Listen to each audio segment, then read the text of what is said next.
So welcome everybody to Technology Integration and World Language. My name is Lavinia Rogers. I'm the World Language Specialist at the Maine Department of Education.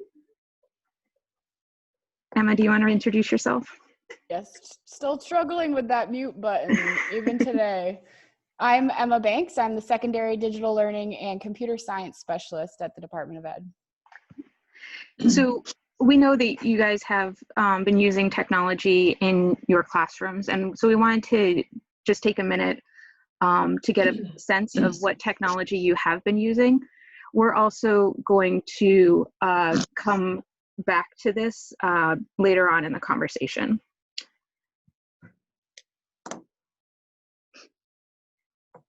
So this bit.ly link will take you to a Menti word cloud, which I'm going to give everyone just a moment to get the link.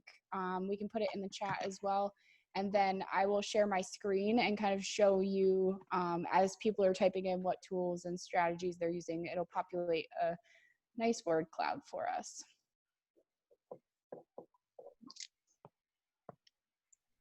Did you just drop it in the chat, Lavinia? Yeah, I okay, did. awesome. I was going to say I see it flashing, so I'll go ahead and move over to the Menti screen.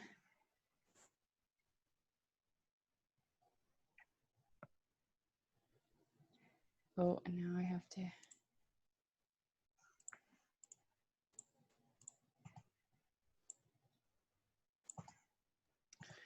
All right. So if you didn't catch that bit.ly, there's also this code at the top. You can type in www.menti.com and use the code 746690 to contribute.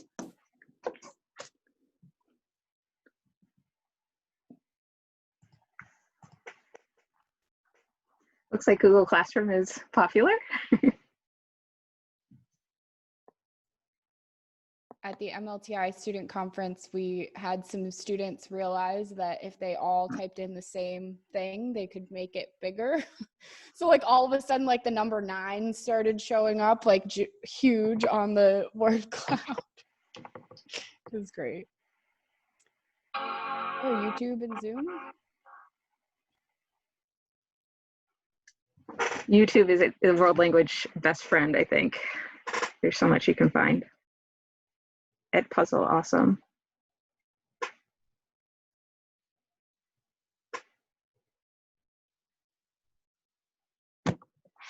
Oh, Flipgrid, that's one of my favorites.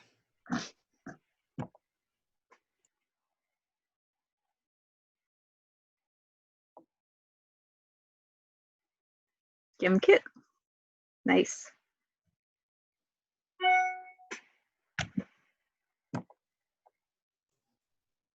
I'd say Google Classroom is by far the most widely used tool right now. It's huge. And I also see 2 variations of it too. It looks like that followed by Zoom, Flipgrid, and Quizlet, which is a great start. So awesome.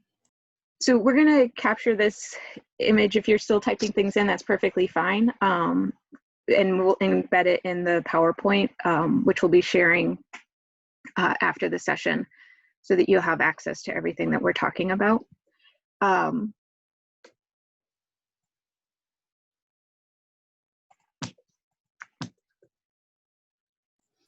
trying to share my screen. Sorry. You're fine. Get back on track. So we're going to start by looking at TPAC. And we're going to be watching a short video clip about that, simply because of the fact that the video does a really succinct job of like breaking it down. So I understand that it might be a little awkward for all of us to be watching a video together while we're all on Zoom, but rather than reinventing the wheel, this video was really well done to help us to kind of brace the or to frame the conversation.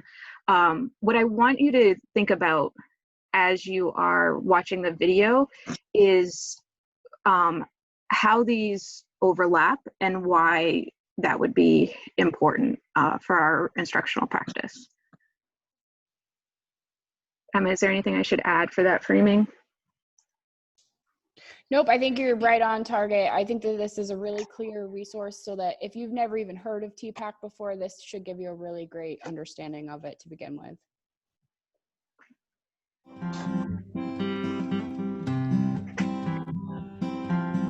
You're a teacher ready to tap students into 21st century learning, but teaching with technology adds a whole new layer of knowledge and expertise.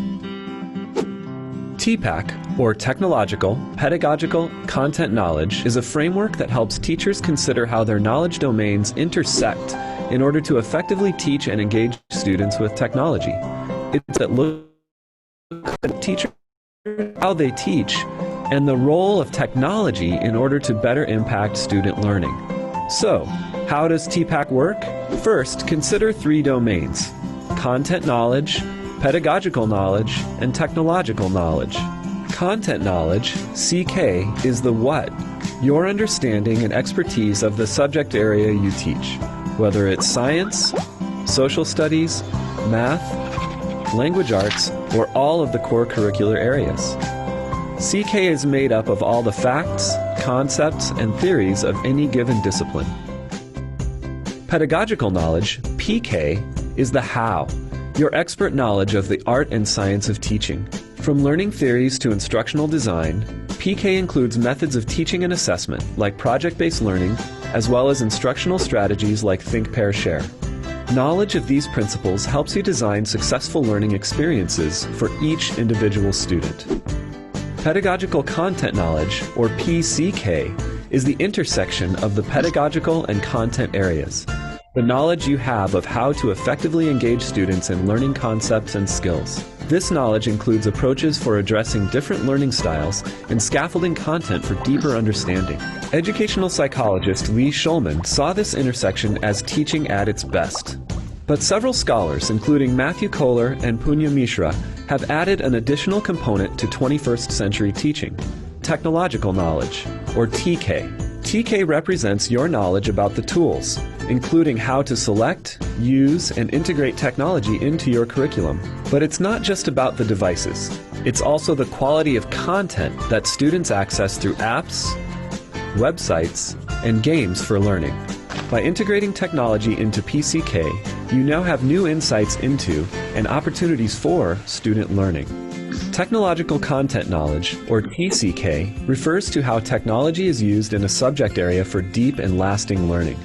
For instance, to further their understanding of a topic, budding scientists can use sophisticated tools to collect evidence, make observations, and document findings. Interactive software then allows them to see their data represented in various ways. Application of such technologies can help deepen individual students' inquiry within a given discipline. Technological pedagogical knowledge, or TPK, is your understanding of how to choose and manage technology for your students. For instance, what technology will best ease your students' workflow throughout their exploration of the scientific method? How can you use collaboration tools to have students share their learning with each other? This knowledge about technology will advance your teaching. The intersection of all 3 knowledge domains, content, pedagogy, and technology, is the core of TPAC. This center area refers to your understanding of how tools can enhance your teaching and support student learning more deeply and effectively.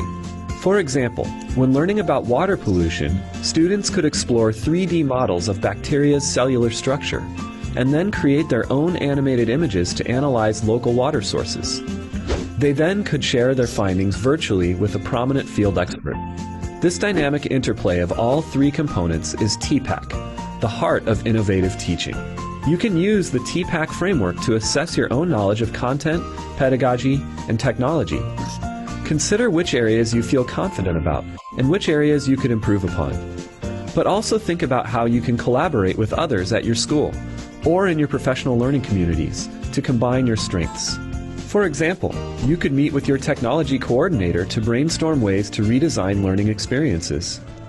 And knowing that each student, each teacher, and each classroom differs, the dotted line around the framework symbolizes the context that affects how TPAC is applied in a practical sense.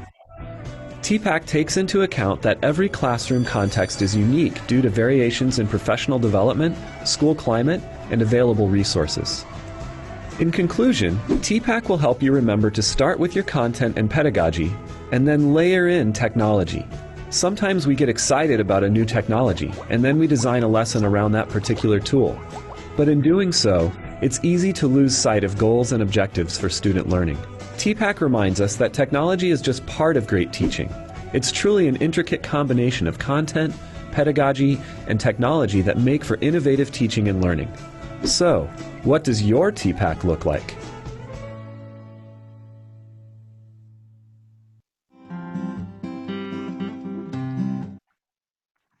So, having seen that, what is it that struck you about the areas of overlap?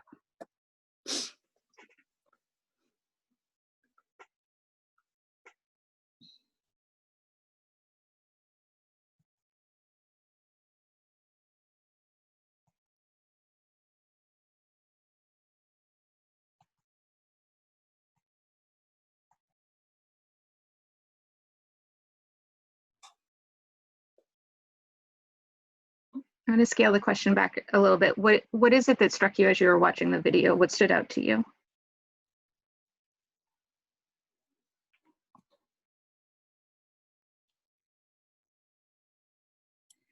Well, I think technology is important, but if you don't have the knowledge and if you don't know how you are going to use that knowledge, technology by itself is not going to do the work. Mm. So in some way it has to be connected to something else, right? I see Josh put in there, like, you're limited. It seems that you're limited by your weakest of the three knowledges. Can you tell us more about that, Josh? Sure. What I mean is, if this middle section on your, I'm pointing to it like you can see me pointing. In the middle section of where the three circles overlap, is that if that's where your delivery is happening, then you're going to be limited by whichever one of those circles is that you're least knowledgeable about. Mm. So kind of that sweet spot, or like what Tati said, the magic blend, right? Of like having all three of those together. How much it could overlap would depend on how big one of those circles might be for your knowledge of that area. Yeah, right. If we think of the circle being smaller, then the overlap area is going to be smaller. So even if you're a wizard of your content and you are also confident with your pedagogy, if you don't have it, I mean, those of us who weren't used to, we've learned that very quickly in the past few months, that suddenly, 20 years of experience and I have no idea what I'm doing.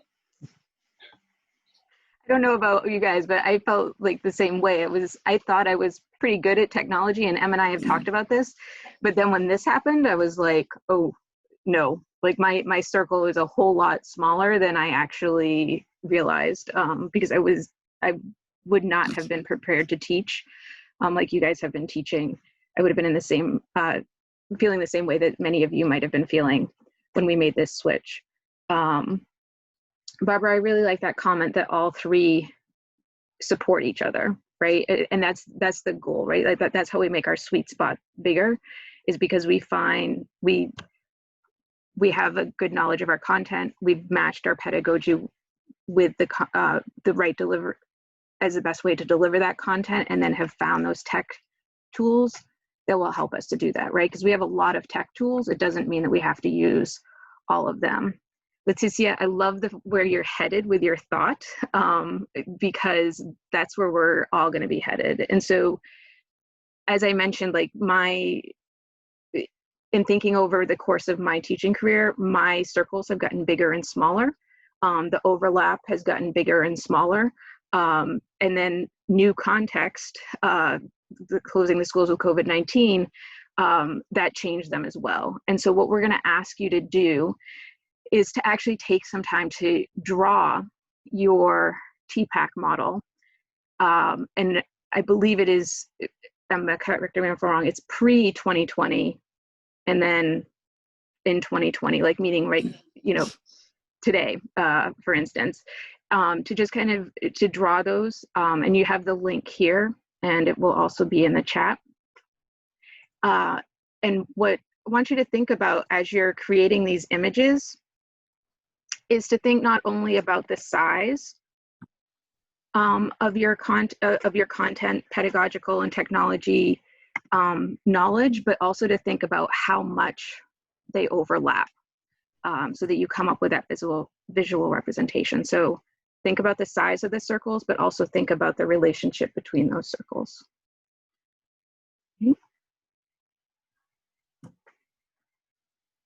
Emma, anything else to add? Well, I was just a little bit of directive on this. Once you click it, the link or scan the QR code, it should give you the option to make a copy of the drawing, and then you should be able to toggle the sizes and the locations of your circles. I think it's also helpful to look at TPAC both generally and then also at a micro level too, because you can, like in this circumstance for me, if I were to draw like my TPAC right now in this current moment, my content knowledge circle would probably be the smallest because I don't know a whole lot about the content of world language. My pedagogy circle would be bigger, but still a little bit smaller than it normally would be, because while I know a lot about pedagogy, I don't necessarily know a lot about it in the context of world language.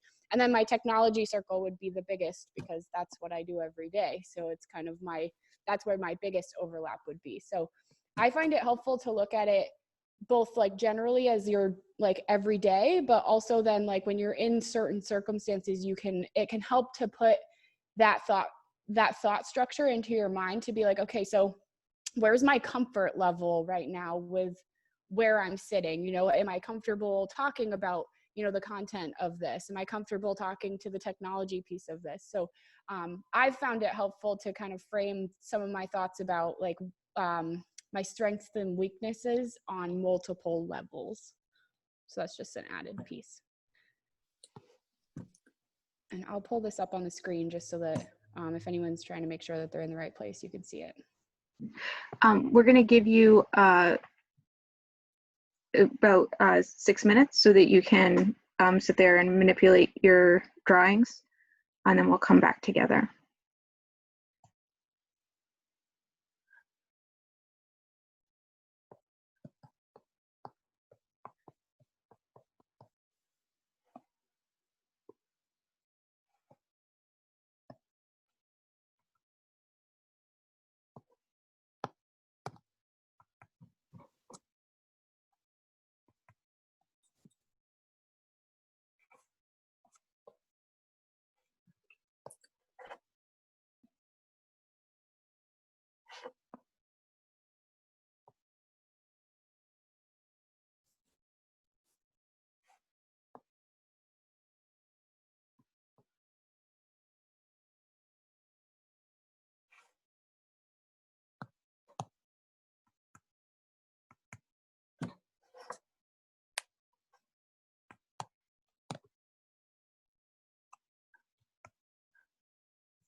If anyone has any questions about this framework or any of the inner workings of it as you're kind of thinking it through, feel free to either chime in or type questions in the chat, and we can try to help work through your thought process.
You have about 3 more minutes. If you're good, if you can just give me a thumbs up with your reaction buttons, that just gives me a good sense of how much time we might need.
Hi.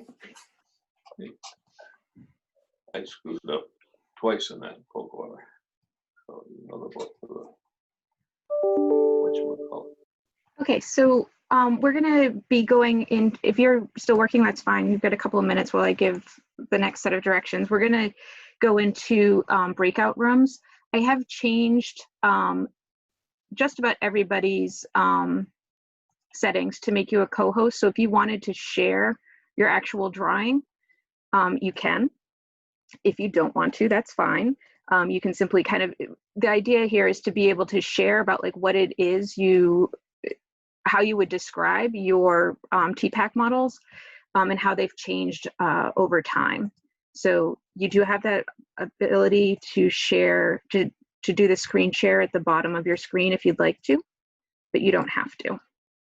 Right? Are there any questions before we move to the breakout rooms?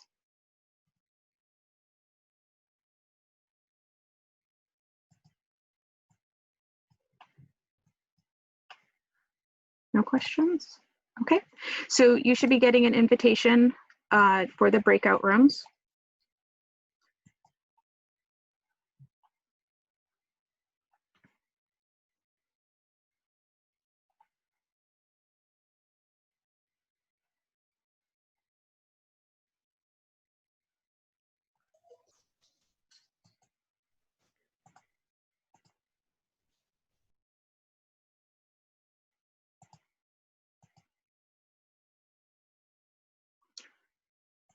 Is there any way to, sorry, let me just.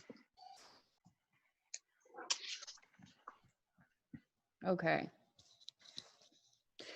So Lavinia, are you good for me to go? Yep, okay. Yep, follow you. So I just want to frame this conversation a little bit because I know that there's a wealth of tools out there. Everyone, you know, I learn every day probably anywhere from 3 to 10 new tools that I've never heard of before.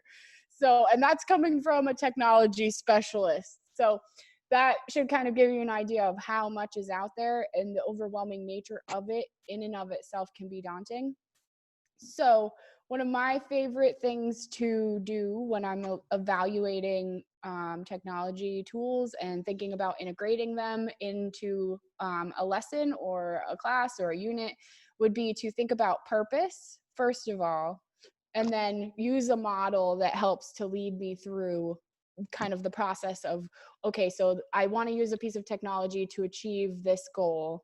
Now, which technology would be the right technology to use, and how does that play into some of the thinking skills and, you know, blooms and things of that nature. So again, we have another quick video. This is a video by the same people who did the TPAC video. They are experts in some of this stuff, and they're really great at describing these models and frameworks in a really succinct, easy to understand way. So instead of me trying to explain it to you, I'm just going to show this quick video, and then we'll kind of unpack some of the concepts behind it. Some of you might be familiar with the SAMR model, and if it's new to you, this will lead you from point A all the way to kind of actually implementing it. So we'll watch this quickly, and then we'll talk a little bit more.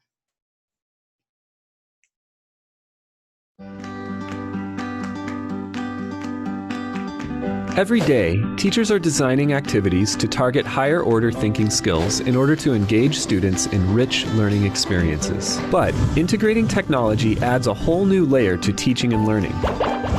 How can technology transform your learning design? Dr. Ruben Puentedura developed the SAMR model as a way for teachers to evaluate how they are incorporating technology into their instructional practice.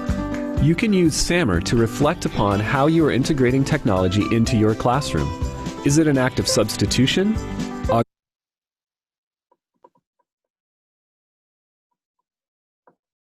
I'm sorry. One moment. Augmentation, modification, or redefinition? Dr. Puentedura likens his model to moving up a ladder.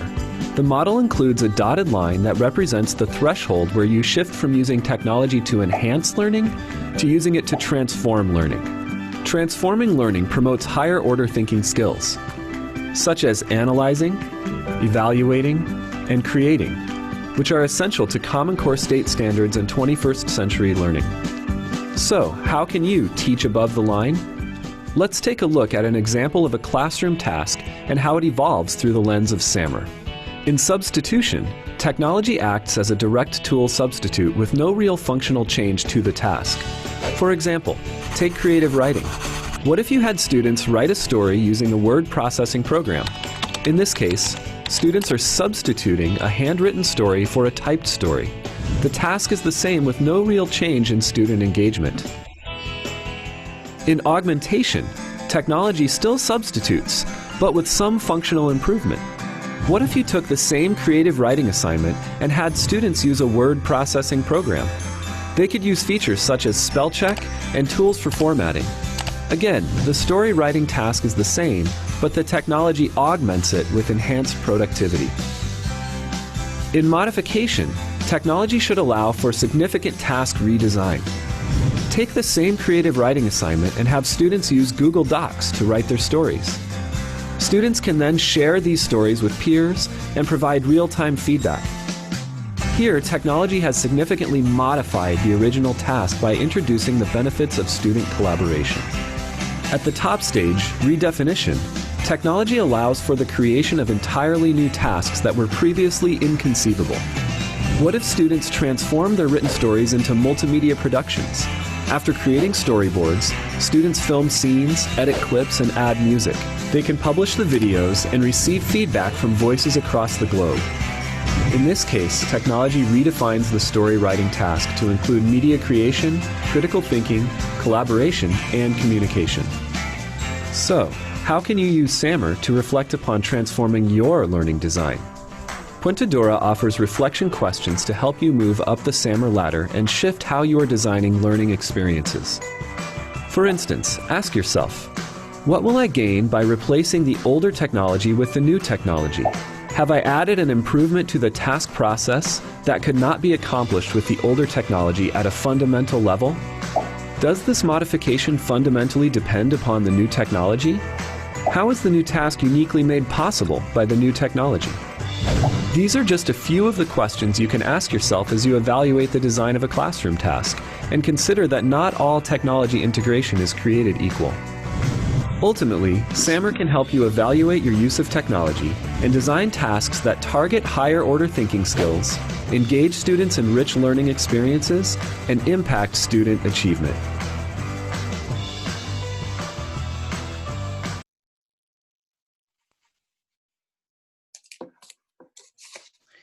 Okay, so hopefully if you didn't know what SAMR was before, you kind of have a better idea of what it is now, but it's mostly just a model to kind of look at technology integration. And this can be on, again, similar to TPAC, this can be on a higher level of thinking, or you can look at it on a micro level and kind of look at each task as well.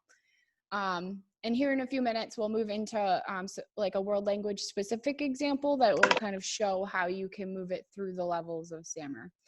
One thing that I want to mention is that not everything in this model is about getting to the top.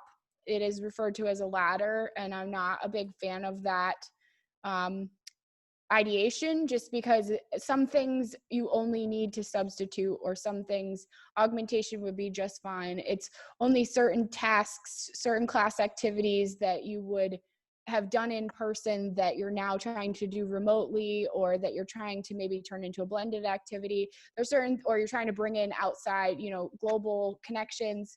Those are kind of some of the areas that you'd get into the redefinition pieces. So it's not solely about moving your way to the top of the ladder. And that, I think, is one of the biggest misconceptions about this model. So I like to just set that right at the beginning. But looking back at some of the questions that were identified in this model are, you know, what will I gain by replacing older technology with new technology? This could be, if you're thinking about using a different tool, you know, you might look at, why am I going to change out the tool that I was using for a different tool? You know, if you're going to substitute it, why? You know, does it make the process better? I think that we can all agree that going from pen and paper has, you know, made some processes in the writing world better. You know, that you can provide feedback easier, you can share documents easier, you don't have to upload them, you don't have to scan them. And have you added an improvement to the process that wouldn't have been accomplished with the older technology? You know, asking yourself kind of that whole functional improvement. Has the function changed? Has it gotten better? Does the modification depend on the new technology? If you couldn't have done it before you used the technology, then that would mean that you're kind of in those the top two tier of technology integration, because you've officially taken something that couldn't have been done before and turned it into something that could be done because of technology. And that's where these pieces on the right come into play, because you're at the S and the A levels, the substitution augmentation, you're enhancing learning. So you're improving it in kind of smaller ways. But at the M and the R, the modification and the redefinition, that's where the transformational experiences end up occurring most often. And so focusing on that the transformation can be really helpful in kind of asking, in reflecting on some of these questions.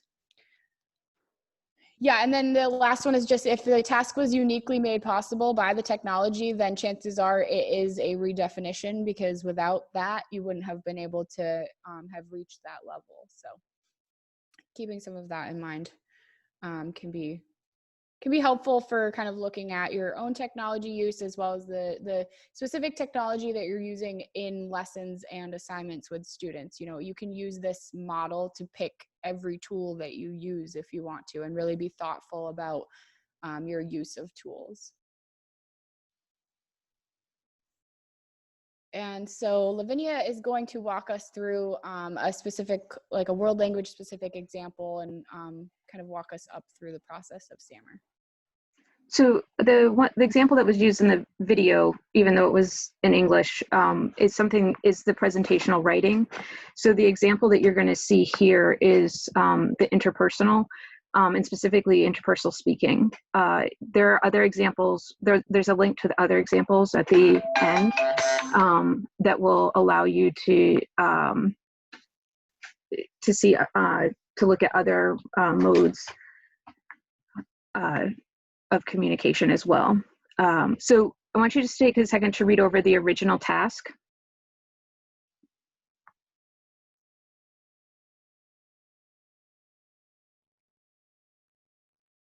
So when I first started teaching, I did not have ready access to technology, and cell phones were not a huge thing. And so oftentimes when I had these conversations, it was me listening to two kids have a conversation, or me having a conversation with each one of my kids, which is hugely time consuming, right? But with a substitution example of this would be simply like saying, take out your cell phone, use an app to record the conversation between you and your students. And that allows for it to happen. The one issue with it is it's not necessarily allowing you to gather all of those at the same time in the same place, right? You might get it through text, you might get it through AirDrop, you might get it in an email, and that makes your job harder to keep track of the assignments, as well as to figure out who submitted things and who hasn't. So when we look at augmentation, it's a similar thing of like, use something to record, but now this is where you are specifically going to upload it. You're going to upload it to, for instance, a Google shared folder, so that you can see who has submitted the assignment, and you know exactly what it is, who you have all the assignments together so that you can grade them more easily. If we move that up to modification, this is where we have our friend and your friend, which is Flipgrid, because it allows for, albeit an asynchronous conversation if you are teaching remotely, or potentially a synchronous conversation if you are in the classroom. But it also has that ability for students to continue to comment and provide feedback to one another through that platform. And that is something that wouldn't necessarily have happened in the previous levels. There's no way for students to access all of those recordings and provide feedback to each other. So the redefinition looks like similar to what we're doing. We're having a Zoom conversation or using a Skype conversation, and connecting with people that are across the world using either the Global Connect through the Happy World Foundation, or connecting with somebody through Dreamwakers, and having a conversation with them, which can be captured and then edited and posted on a platform to show these students interacting with speakers of the language from different target language countries. It could also be something that they do within their community. If we have speakers of our languages in our communities, again, capturing that interview, editing it and posting it to show what they're able to do. Or if you have a partner school, that's another option as well. And so that's kind of taking it through all of those levels. To be honest, when I was going through creating these examples, there were some times where I was like talking to Emma, I was like, I don't think I can get it up to redefinition. And she was like, that's fine. You know, sometimes, you know, you, like she said, it's not a ladder. You don't have to go all the way to the top. For the interpersonal writing, like it stops at modification on the example, because I was like, if I do anything more, it just seems like I'm creating something to create something. It doesn't serve any particular purpose. And so, again, something to keep in mind, even though we've modeled it all the way through. Are there any questions about the world language examples?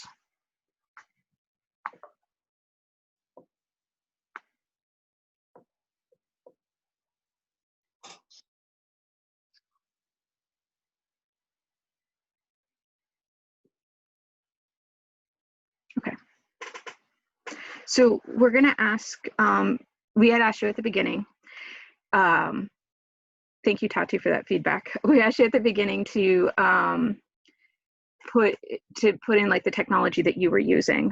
Emma just put in a link to a Padlet, and that will allow you to kind of think about like what. That's not the link I put in there.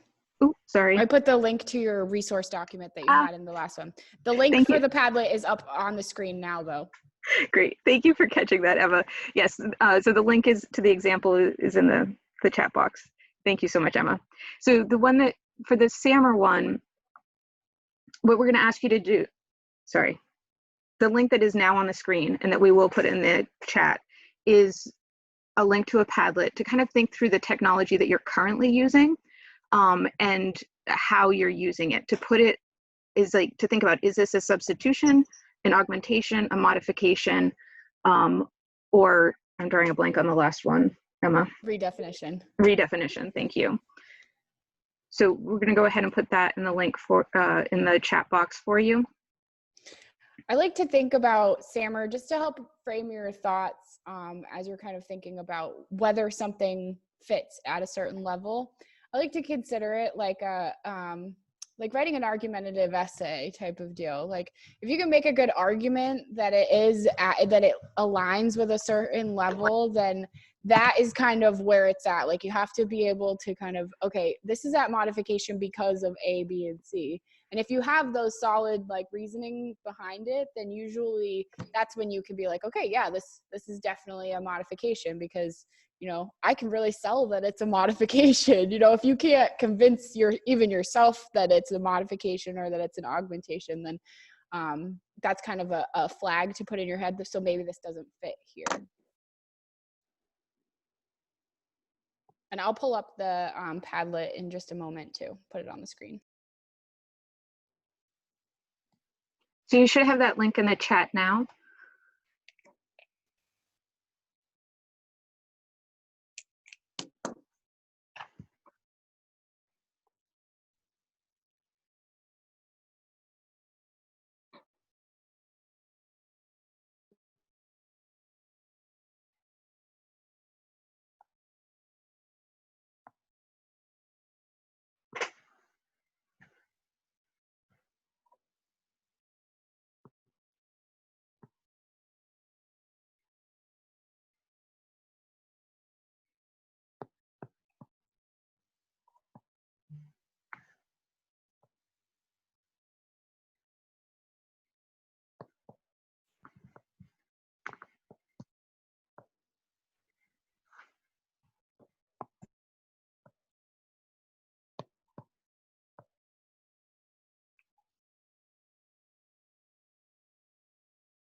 I love being able to see the real-time responses. It's one of the things I love about those word clouds. And Padlet. John and I are always like, shouldn't we use something other than Padlet? But it just really is amazing for the virtual collaboration piece, you know. Can't really replace putting sticky notes on a wall any other way.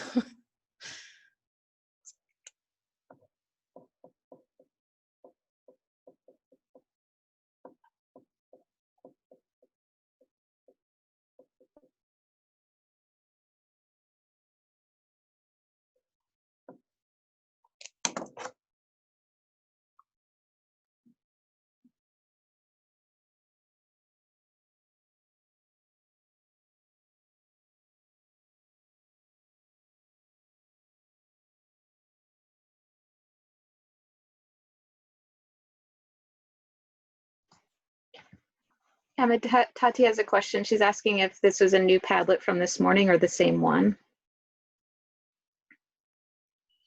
I know, Hey, right? Emma, sorry. Sorry. I remember when we talked about Padlets, was it, I don't know when it was, last week, earlier this week, that there was only 4 you could have for free. So Yep. just, I like this a lot, like you did it in the previous show this morning. But I'm thinking if every one of these sticky things is one Padlet, that Yes, so Padlet has an archive feature. So once your Padlet is done, like if people aren't actively contributing to it, you can archive it. So it's able to be viewed. And so you can have 4 active Padlets. So I just do a juggling act and just shuffle them depending on like which ones are active. And then John and I also, because we are co-hosting, a lot of times we can, like, he has 4 on his account, I have 4 on mine, so ultimately together we have 8. Or you can use another email address, like if you use your personal email address, like some of that stuff you can get around it. But no, this is not the same one. The other one from this morning is still active, so that's I have 2 Padlets right now that are from today. Cool. Thank you so much. Yeah, absolutely. And we did do a session that talked a little bit about Padlet that should be on the DOE website somewhere. We're trying to get an organization system going so that people can actually find the recording.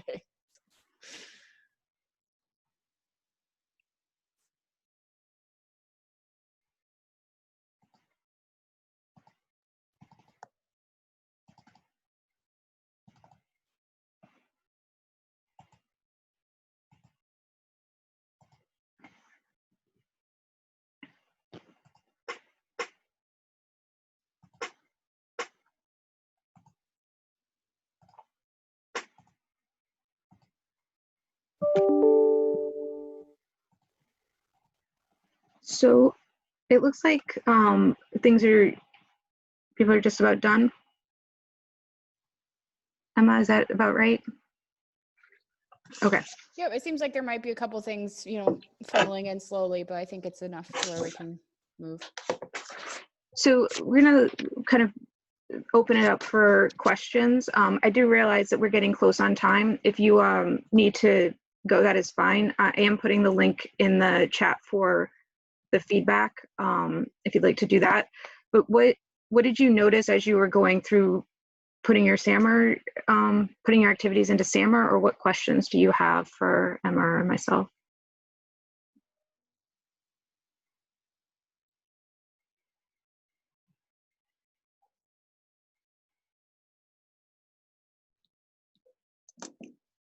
I think mine is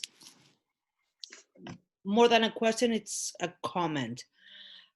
I feel we in world language teaching, the redefinition is going to be barely attainable, really, because the end goal is to communicate, right?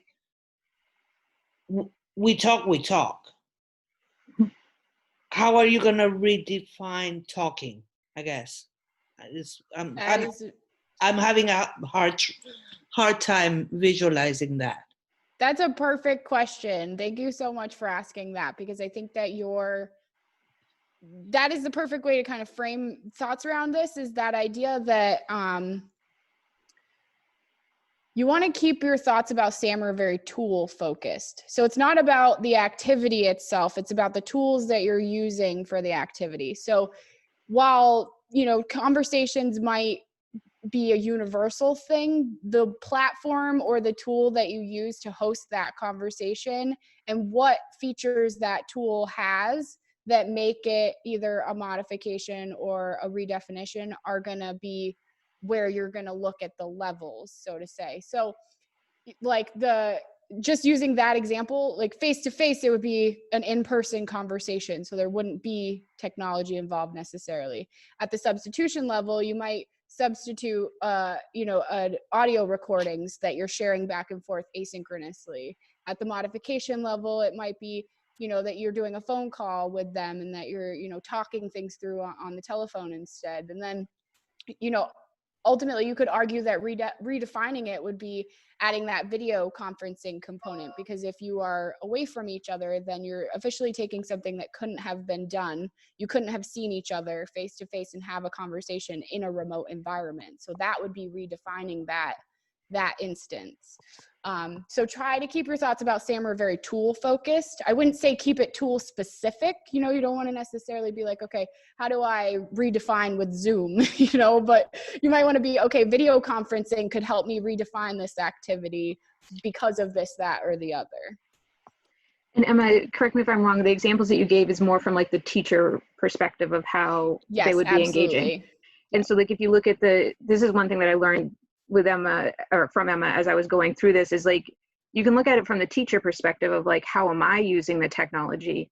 The examples that I gave around the interpersonal speaking part is more about like, how are kids using the technology, right?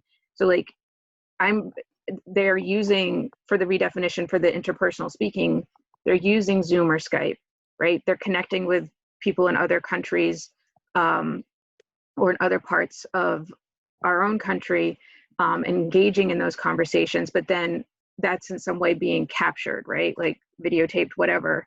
And then they're going to edit it down so that they can show what they were able to do in the language when they were talking with somebody from a target language country or something like that, or target language community. And so that's kind of, again, it's conversation, but it's not something that necessarily would have happened, you know, without those technology pieces.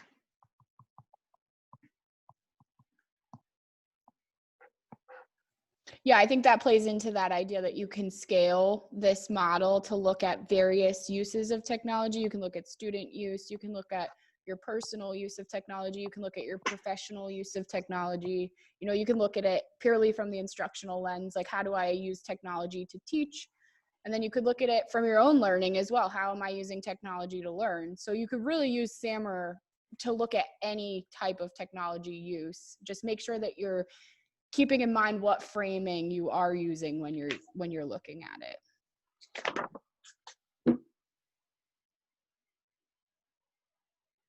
Other questions?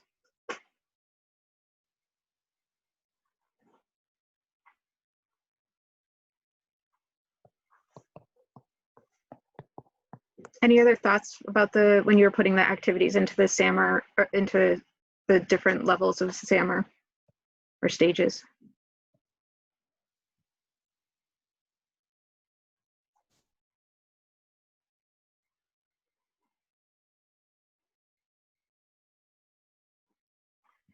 All right. Well, thank you everybody for joining us today. I hope that you were able to walk away with something, and please feel free to give us feedback so that we know if we missed the mark, let us know, so that we can make sure that we're supporting you the best way possible. All right. Have a good day. Thanks, everyone.